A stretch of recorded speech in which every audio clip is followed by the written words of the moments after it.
Amor e paz. Antes de iniciar a leitura do texto, eu gostaria de orar com todos. Senhor Jesus, obrigada por este momento. Obrigada por cada um que está aqui, por cada um que está assistindo e pessoas que assistirão depois. Que o seu Espírito Santo, Pai, possa alcançar cada pessoa com a sua verdadeira palavra para a glória do seu nome. Usa-me, Senhor, eu, miserável pecadora que foi alcançada por sua graça. Eu te peço em nome de Jesus. Amém.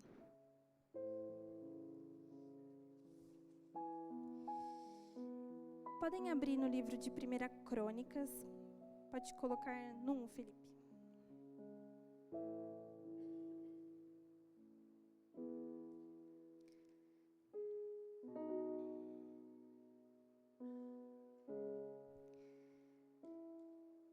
Antes de ir exatamente para a parte que nós iremos ler, eu queria falar um pouco sobre este livro, 1 Crônicas.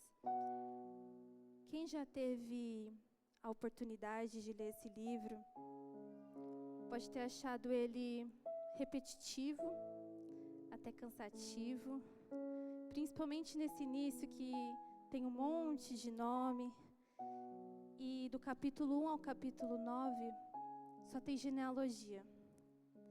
E são nomes complicados de se falar que muitas vezes nós queremos pular, porque pensamos, o que eu vou aprender aqui?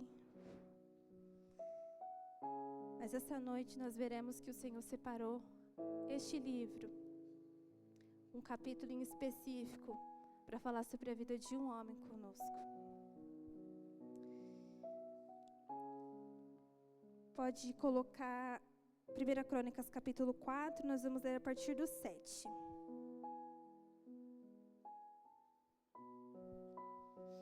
E diz assim: Os filhos de Elá foram Zerete, Izar e Etinã. Cós gerou Anube, Isobeba e as famílias de Acarel, filhos de Harum. Versículo 9. Jabes foi mais honrado do que seus irmãos. Sua mãe lhe dera o nome de Jabes, dizendo: porque com dores o dei à luz. Jabes invocou o Deus de Israel, dizendo: que tu me abençoes e aumentes minhas propriedades.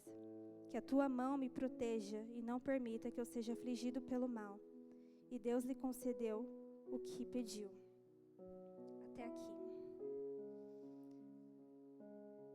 E diante deste livro que tem genealogia do capítulo 1 ao capítulo 9, nesses 2 versículos, nós vemos a breve biografia da vida de Jabes, que é mencionada apenas nesses 2 versículos na Bíblia inteira. E o interessante aqui, no versículo 9, é que começa dizendo que Jabes foi o mais honrado de seus irmãos. E depois fala que com dores do parto ele nasceu. Nós podemos ficar com dúvida de por que ele era o mais honrado entre seus irmãos. Mas a sequência nos responde. Ele invocou o Deus de Israel em oração. E nesse trecho que diz, sua mãe lhe dera o nome Jabes, dizendo, porque com dores o dei à luz, mostra a origem do seu nome. No tempo bíblico, os nomes não eram porque estavam na moda ou porque tinham um som bonito igual nós usamos hoje. Eles eram carregados de significado. Por exemplo, em Gênesis nós vemos que Esaú recebeu o nome Esaú porque ele tinha muitos pelos pelo corpo. Já o seu irmão Jacó recebeu esse nome porque nasceu agarrado ao calcanhar dele. E depois esse Jacó teve seu nome alterado para Israel, aquele que luta com Deus, por causa deste acontecimento em sua vida. Então o nome tem um significado muito forte. E Jabes não é diferente. O significado do nome dele é dor, o que causa sofrimento. Este é o significado do nome Jabes. Então Jabes é dor. Lembre-se disso. E no versículo 9, iniciando, é dito que ele foi o mais honrado de seus irmãos. eu comparei com outras traduções que estavam dizendo assim: Jabes foi mais ilustre do que seus irmãos. Jabes foi o homem mais respeitado de sua família. E por quê? Porque ele orou. Ele foi carregado pelo significado do seu nome, que era dor. E tinha muitos motivos para se agarrar a esse significado. E eu pergunto essa noite para vocês: o que define vocês? O que marcou vocês? Pense cada um no que foi chamado, no que carrega. Pode ser raiva, medo, sofrimento, abandono, solidão, pequenez, inferioridade. Cada um tem uma. Mas eu digo para vocês que a palavra do Senhor nos diz que não é o que as pessoas disseram sobre nós que nos define. Não é nem o que nós achamos sobre nós que nos define. É o Senhor que sabe quem nós somos. Convido vocês a abrir no Salmo 139.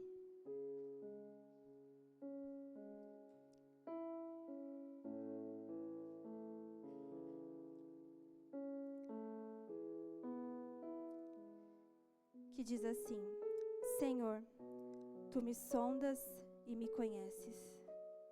Sabe quando me sento e quando me levanto. Conheces de longe o meu pensamento. Examinas o meu andar e o meu deitar. Conhece todos os meus caminhos. Antes mesmo que a palavra me chegue à língua, Tu, Senhor, já a conheces toda. Este é o Deus que nós servimos. Aquele que nos conhece antes que a palavra nos chegue à boca. Jabes não se conformou com o nome que lhe dera e ele foi em oração. E, irmãos, a oração é um meio ordinário, meio comum que o Senhor age em nossas vidas. No versículo 10, nós vemos essa breve oração de Jabes. E eu separei ela aqui em 4 tópicos, que foram os 4 pedidos de Jabes. Nós vamos ver um a um. Primeiro, ele diz: que Tu me abençoes. E com isso ele está reconhecendo quão pequeno ele é e quão grande o Senhor é. Porque só o Senhor pode o abençoar. E que a dor, sem a bênção de Deus, sem a presença de Deus, ela é insuperável. Então ele diz: Deus, me abençoe. Foi o primeiro pedido dele. Segundo, aumentes minha propriedade. E aqui, se nós lemos apenas essa parte, podemos pensar que ele estava pedindo uma bênção material, uma bênção financeira. Mas não é exatamente isso. Eu não sou muito fã da tradução NBV como pastor, mas eu fui comparar essa tradução também aqui. E está escrito assim, no versículo 10. Quanto eu desejo que o Senhor me abençoe maravilhosamente e me ajude em meu trabalho. Fique comigo em tudo quanto eu fizer e guarda-me de todo mal e sofrimento. Quando ele fala sobre aumente a minha propriedade, ele está pedindo trabalho para o Senhor. Porque o trabalho era uma forma dele adorar a Deus. Os hebreus, os judeus, e até hoje, eles creem que no serviço, independente de qual seja, é uma forma de adoração ao Senhor. Então, quando ele pede em oração, aumente as minhas propriedades, ele quer mais trabalho para adorar mais ao Senhor.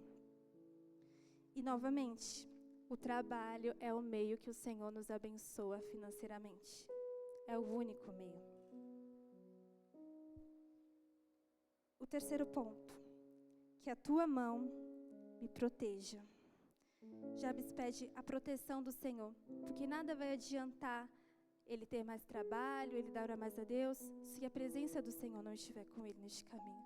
Toda a oração, ela vai se juntando, se ligando. Então ele pede proteção e a presença do Senhor. Em 4º lugar, ele diz: não permita que eu seja afligido pelo mal. E aqui eu gostaria de separar este mal em 3. 3 tipos de mal que nós temos aqui. O primeiro é o mal que está dentro de nós. Quando a Bíblia diz sobre matar a carne, é matar a nossa natureza pecaminosa. Porque todos nós caímos com Adão no jardim. Somos descendentes desse pecado. Então essa carne, essa natureza pecaminosa deve ser morta todos os dias, porque ela é forte. Quando Paulo diz, o bem que eu quero fazer eu não faço, mas o mal que eu não quero esse eu acabo fazendo. Olha quanta verdade é nisso.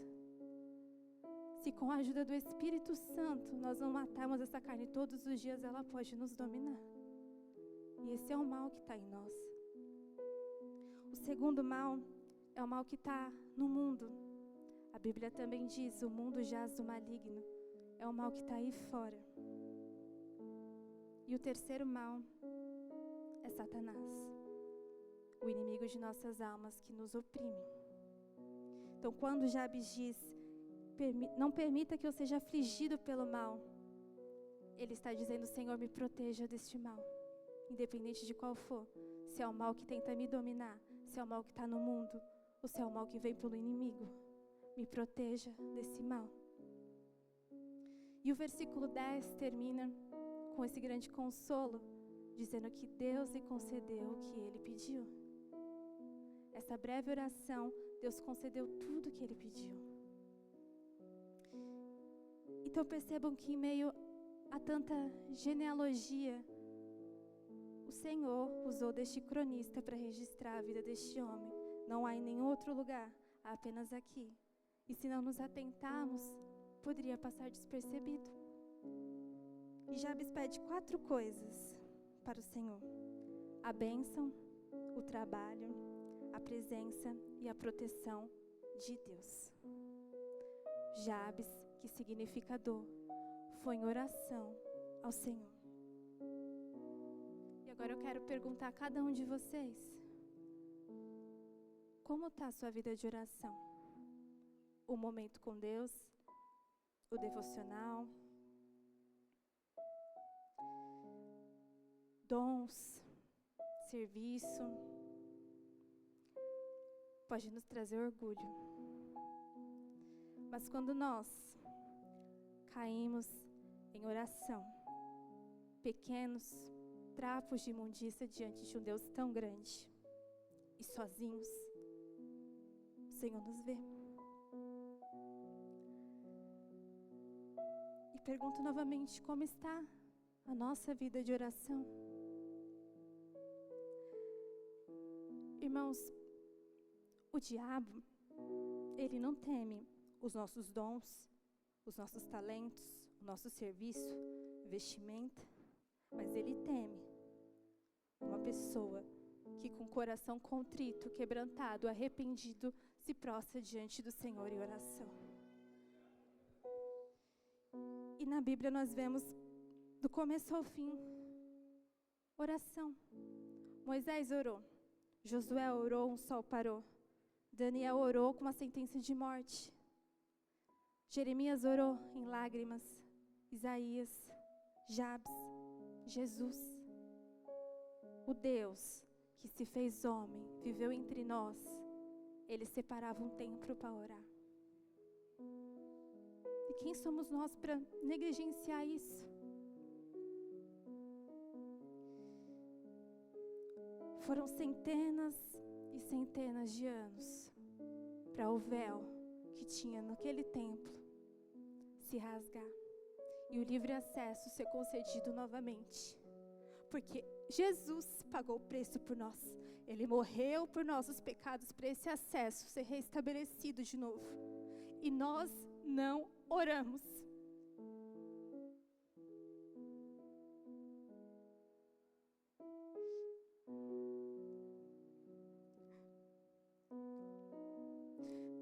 O véu foi rasgado.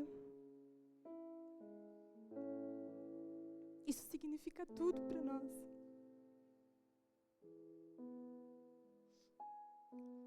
E como está a nossa vida de oração? Eu vi um trecho que dizia que acho que o pastor Rafa também já mencionou isso aqui, que em um momento de guerra entre a Inglaterra e a Escócia, a rainha da Inglaterra disse que não temia o exército inimigo, mas ela temia John Knox, que era um dos reformadores, porque ele orava. E John Piper disse também, essa é mais atual, que no grande dia do Senhor, o Instagram, as redes sociais, Facebook, YouTube, vão ser úteis para mostrar que não foi por falta de tempo que nós não oramos. E como está a nossa vida de oração? O nosso quarto é um quarto de guerra?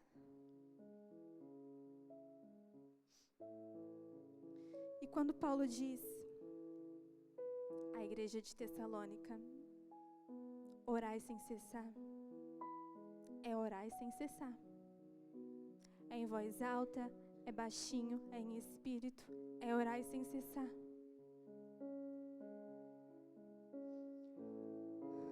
Não é necessário colocar condições à oração. Por exemplo, uma luz baixa, uma música de fundo, uma oração guiada no microfone. Eu preciso estar num ambiente certo, na hora certa. Nós estamos colocando condições para orar e por causa disso nós não oramos. E muitas vezes pensamos, mas o que orar? Eu oro as minhas coisas aqui, acabou. Como eu vou ficar o dia inteiro orando? O que mais tem são motivos para nós orarmos. A oração de Jabes pode ser a sua oração. Pode ser a sua oração para um irmão. Nós temos em Mateus 6 o Pai Nosso. Nós temos os salmos que são cânticos de amor, de tristeza, de angústia, mas são todos para o Senhor. Ore pelos outros, interceda. Ore por países que são perseguidos todos os dias por causa deste nome, Jesus. Por pessoas que não podem ler uma Bíblia porque elas são mortas. Que não podem se reunir com irmãos porque correm risco de morte. E nós temos essa liberdade. A nossa vida no reino é falar com Deus.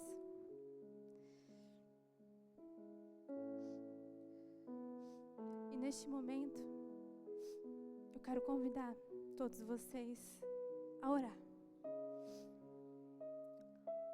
Independente da causa, por quem for, por pessoas que não estão aqui, por doentes, por enfermos, por países perseguidos, por nossas alegrias, mas também por nossas tristezas.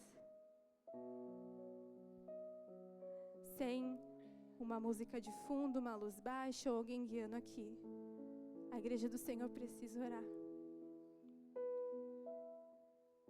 Sem cessar. Irmãos, essa foi a palavra, mas eu quero terminar com todos nós orando, para a glória do Senhor Jesus.